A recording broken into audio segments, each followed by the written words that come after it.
Kuya, pagupit po. Sige, upo ka lang.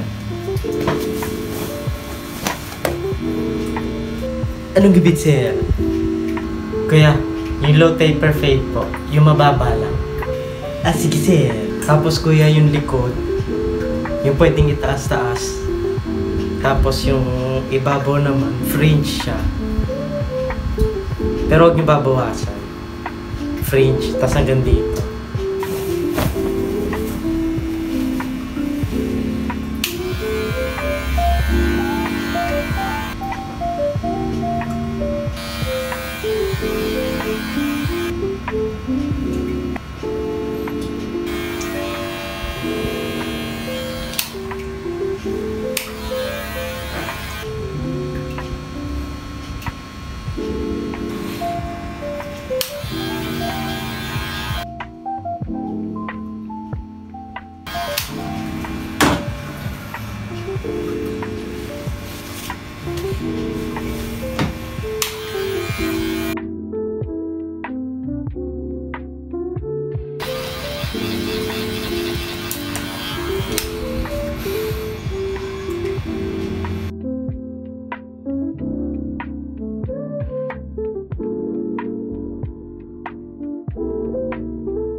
Uy! Classmate!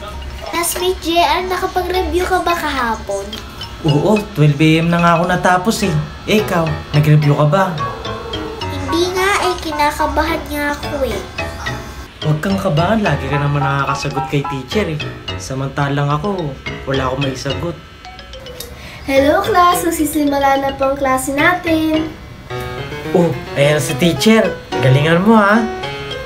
So ngayon, pag-aaralan natin ang iba't ibang uri ng mga hugis. Meron tayong tatsulok, bilog, at rectangle. At ngayon naman, okay class, sino makakapagbigay ng uri ng hayop na nakatira sa lupa? Ma'am! Ma'am! Okay. Aso po, ma'am. Okay, very good, Ken. Ako ma'am. Tama ka, JR. Very good. Ma'am! Ma'am! Kambing po, kambing po. Ma'am!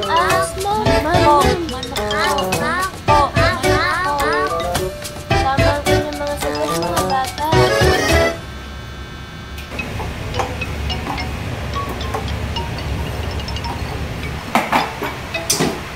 Wala na namang suka dito. Pagkado na lang nauubusan.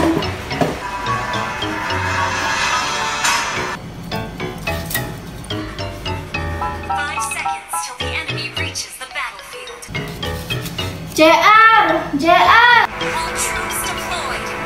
Ano? Pumili ka nga ng suka. Wait! JR! The new moon draws near. Akin na. Bumili ka nga ng suka dyan kay Aling Yet.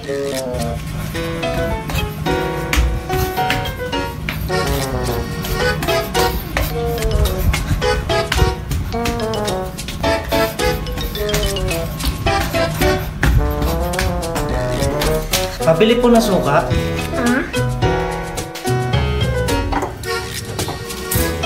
Ma'am.